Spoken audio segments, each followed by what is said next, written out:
একজন বিটেক পাশ করা একটি ছেলের মা লাইনে দাঁড়িয়ে অঝরে কেঁদে ফেলেছেন। যে যুবকদের চাকরি চুরি করলো এই রাজ্যের কিছু লোকজন, যে যুবকরা রোজগার করতে পারতেন 20-25 হাজার টাকা, সেই যুবকদের চাকরি যারা কাড়লো তারাই বলছেন যে ভাতা নাও, নিশ্চুপ হও।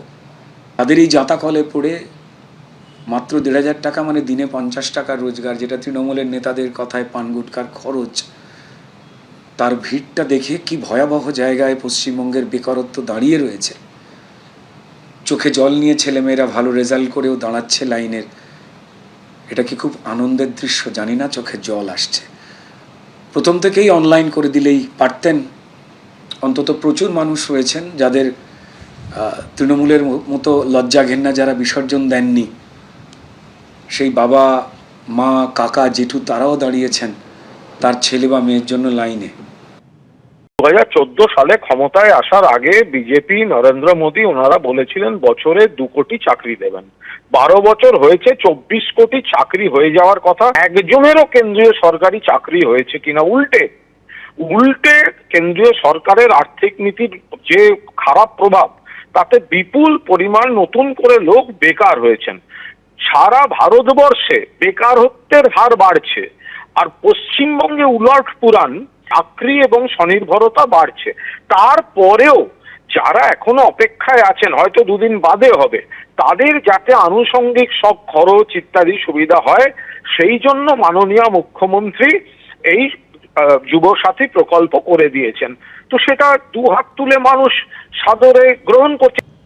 একদিকে চাকরির দাবিতে বিকাশ ভবনের সামনে যখন এই ছবি, তখন আবার আপার প্রাইমারি চাকরি প্রার্থীদের বিধানসভা ভবন অভিযান। জরিনা ক্রসিং এর রাস্তায় বসে পড়ে বিক্ষোভ দেখায় তারা। সুবোধ মল্লিক স্কোয়ার থেকে বিধানসভা ভবন পর্যন্ত অভিযান আপার প্রাইমারি চাকরি প্রার্থীদের।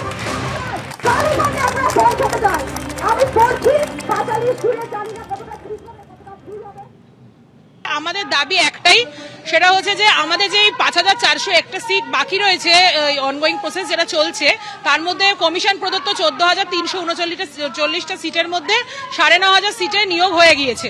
এখন 5,401টা সিট বাকি আছে। আমরা শহীদ মাতঙ্গিনী হাজরার মূর্তির পদতলে প্রায় 200 থেকে 250 জন ক্যান্ডিডেট রয়েছি।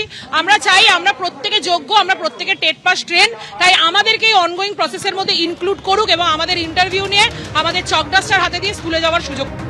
আর এবার উত্তরবঙ্গের ছবি আপনাদের সামনে রাখবো, যেখানে বিজেপির তরফে চাকরির দাবিতে শিলিগুড়ি পুরসভা ঘেরাও করা হলো।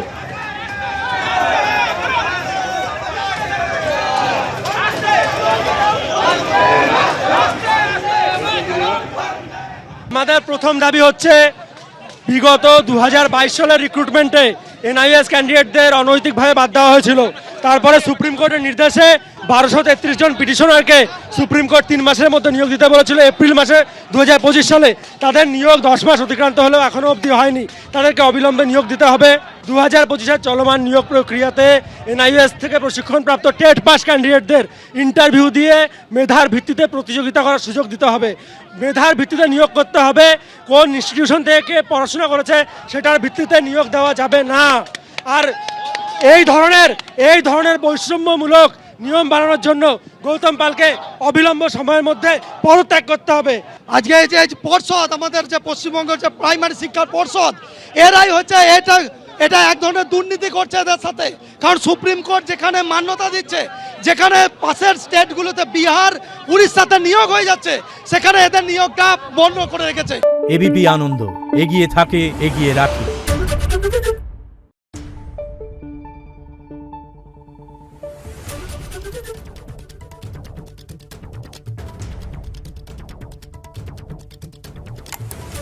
Thank you.